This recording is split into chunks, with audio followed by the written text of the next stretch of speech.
তো hello guys, আসসালামু আলাইকুম। তো আজকে যেহেতু ঈদের দিন, তো সবাইকে প্রথমত জানিয়ে রাখি ঈদ মুবারক ও ঈদের ভালোবাসা ও শুভেচ্ছা রইল। তো ঈদের নামাজ শেষে আজকে মাঠে চলে আসলাম ছোটো দুই ভাইদেরকে নিয়ে ঈদের মাঠে। তো এখানে ঘুরতেছিলাম, আর ঘুরতে ঘুরতে দেখতেছিলাম অনেক পরিমাণে মানুষ। তো মানুষদের জন্য হাঁটাচলা করাটাই মানে খুব মুশকিল হয়ে গেছে। তারপরেও খুব চেষ্টা করে খুব ভিতরে ঢুকলাম ছোটো দুই ভাইদেরকে নিয়ে কেনাকাটা করার জন্য। তো ওরা খুবই বায়না করতেছিল খেলা কেনার জন্য। তো বড় হয়ে গেছে, আর ঘুরতে ঘুরতে দেখি এখানে মোটু পাতলু, আর এখানে আশেপাশে কিন্তু অনেক খেলা, সবাই খুব ব্যস্ত।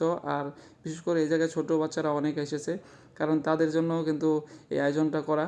আর তারা কিন্তু দেখুন এই জায়গায় অনেক পরিমাণে কেনাকাটা করতেছে, আর আশেপাশে অনেক খাবারের দোকান ছিল। আর ঘুরতে ঘুরতে দেখতেছিলাম এই জায়গায় বাচ্চাদের বেলুনগুলো খুবই সুন্দর লাগতেছিল। আর ঘুরতে ঘুরতে দেখি ওইদিকে অনেকগুলো মানুষ একসাথে হয়ে উল্লাস করতেছে। তারপর ওইদিকে চলে গেলাম। তো এদিকে আসতে না আসতে দেখি সবাই মিলে খেলাটা খুবই ভালোভাবে এনজয় করতেছে। তো নিজের ভিতরেও একটু দেখার আগ্রহ জাগলো। তো ছোটো দেবকে বললাম চলো একটু ওদিকে যাই।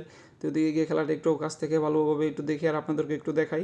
তো এই খেলাটি হচ্ছে আপনার রিং দিয়ে এই জায়গায় 7 আপগুলো রাখা আছে, কে কীভাবে কত দূর থেকে 7 আপটি যে ফেলতে পারবে রিংয়ের ভিতরে, সেই 7 আপটি পেয়ে যাবে। তো এই জায়গায় অনেক পরিমাণে খেলোয়াড় ছিল, তো সবাই মিলে চেষ্টা করতেছিল, আর সবাই ছোটোটা বাদ দিয়ে বড়টার দিকে সবাই টার্গেট করেছিল। আসলেই বিষয়টা হচ্ছে যে সবাই বড় জিনিসকেই টার্গেট করে। তো আজকের ব্লগটা এই পর্যন্তই। সবাই ভালো থাকবেন, সুস্থ থাকবেন, আর আমার পেজে এই ধরনের ভিডিও পেতে সাথে